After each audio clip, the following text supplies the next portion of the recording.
Hello everyone and welcome on board the very slow boat to Melbourne on Christmas Eve. I'm not going to bother putting a stocking out because there's no way on earth Father Christmas is making it out here, and I don't think he could fit a mast in his sleigh. We've travelled 565 miles since I was dismasted, and we've got 219 left to go to Melbourne.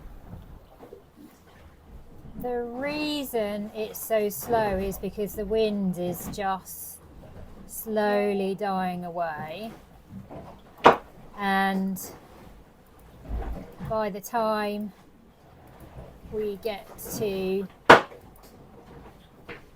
the early hours of tomorrow morning, there will be no wind at all.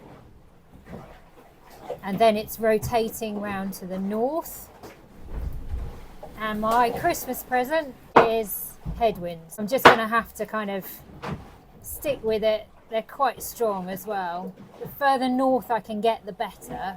So I'm just heading north as much as I can now, and when it goes really light I'm going to motor north, and then all the way through Christmas Day I've got headwinds. And then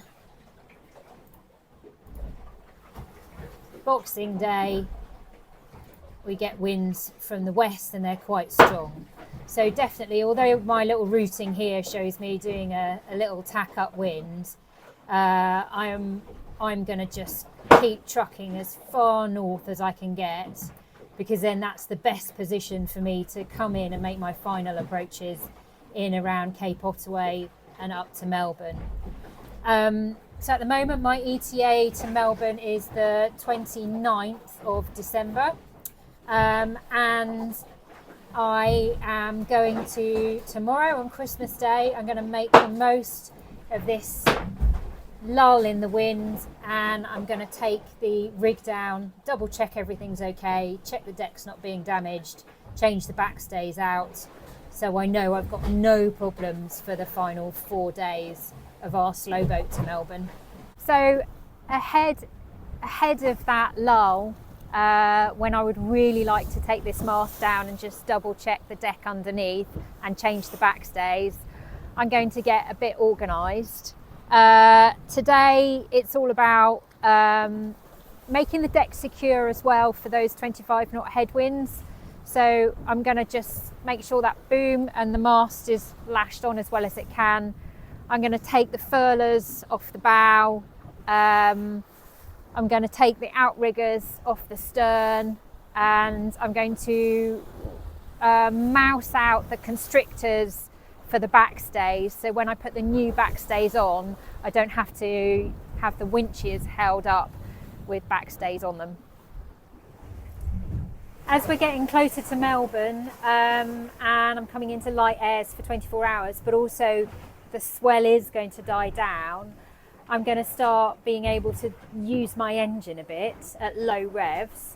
So the other thing I'm going to do today is just take my 2 remaining jerry cans of fuel and put them into the main tanks, which is much easier to do when it's not rough. And I do that with a little pump that is driven by a battery drill. I've got a selection of power tools on the boat. They're all Makita, and I've got a 12-volt battery charger and several batteries, obviously everything interchangeable. So the bits that I bought are a 90-degree head drill, an angle grinder and a regular drill, and we can pretty much cover off everything I need with those. So for now I'm just gonna arm up this drill, ready to run the pump.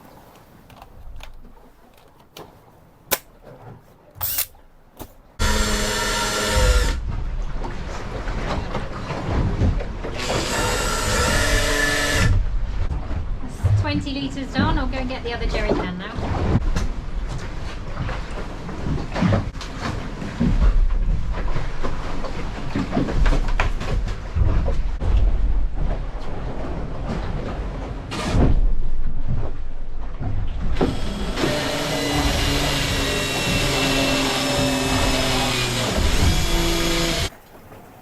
I've done a lot of tidying on the deck now. I'm happy with that. I've got a ratchet strap around the boom. So now I'm going to look at just getting those backstays ready, and I'll explain why I want to change them. Normally the backstays would come through these constrictors here, and you can see they pass through that tunnel there in the back of the cockpit. But when I liberated the rig after dismasting, I took the backstays all the way out of the constrictors, and then I decided I would use the runner tails for my backstays on the jury rig, not really knowing how long they needed to be. And so you can see I've had to put a join in them, and that's what I want to change, because if I'm going to run them through the constrictors now, I need a longer bit of rope. So what I'm going to do now is just put a rod through here and a mousing line so that I can get a new line through there, and then I'm going to feed a new backstay through, ready for when I take the mast down. So for those of you who aren't familiar with constrictors, this is what is inside that tunnel, and they work as the jammers. So basically they're just an outer core of a rope with a narrower diameter rope inside it, and I've got trip lines here. So when we let the trip line off, you see that the outer core gets pulled forwards by a piece of elastic, and the further forward it gets pulled with the motion of the rope going out, the tighter it grips that rope. So effectively it then holds the rope in place. And if you want to release the rope, then you pull on the trip line, which rucks up that outer core, making it a wider diameter, and then the rope will pass through it. Get the line through the constrictor. I've got a set of rods on board. Not sure how. Oh my word! Look at that. These waves, they don't look that big, but they're actually still quite big. It's amazing the force and the power. Well, it's not amazing really, is it? You know, it's been pushed by the wind for goodness knows how long. So it's going to be two rods together. Just screw them together.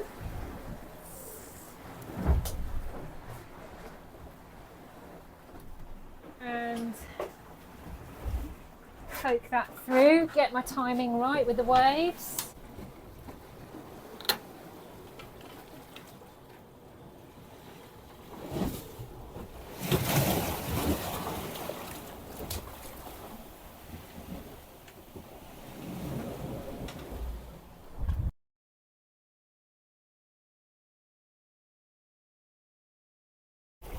So there's the end of the rod there, just here, and I've got a piece of mousing line that I'm going to attach to it. Okay, line attached. So now I just need to pull that through. My backstay on the port side, I'm going to use this for. This is a reefing line. It's massive overkill, because you can see this end of it is way more hardcore than we need, but I know this line's long enough. I'm struggling to find a line that's long enough on the starboard side at the moment. I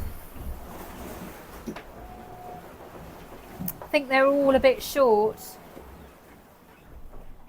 so I might have to just go and look in the bow and see if there's a line in the bow I can use for the starboard side, but we'll get this port one rigged first.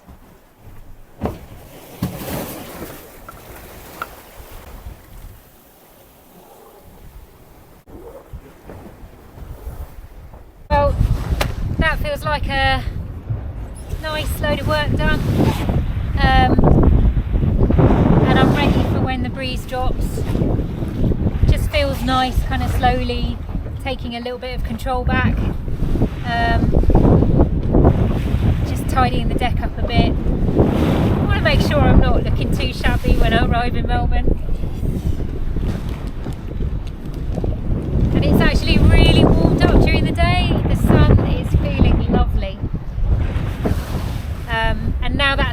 wind stopped blowing, it's just not as cold. So it's so nice to be out here in the lights, just getting my vitamin D rationing.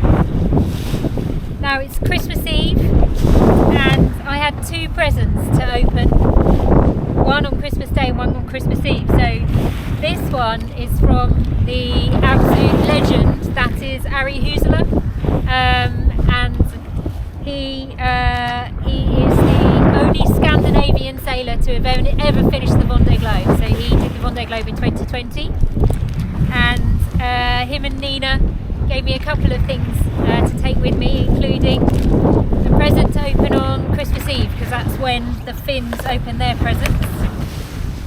So let's see what I've got.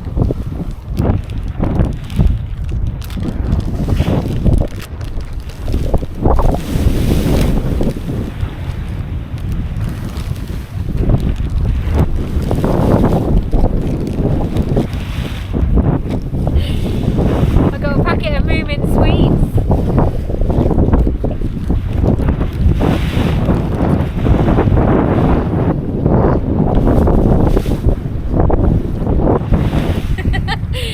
And a Christmas card from the Super Happy Sailor. So there's Ari on Christmas Day in 2020.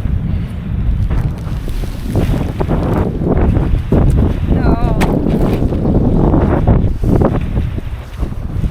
And a little Moomin notebook. Oh, and there's more. Oh, and some Moomin tea. Thank you, Ari and Nina.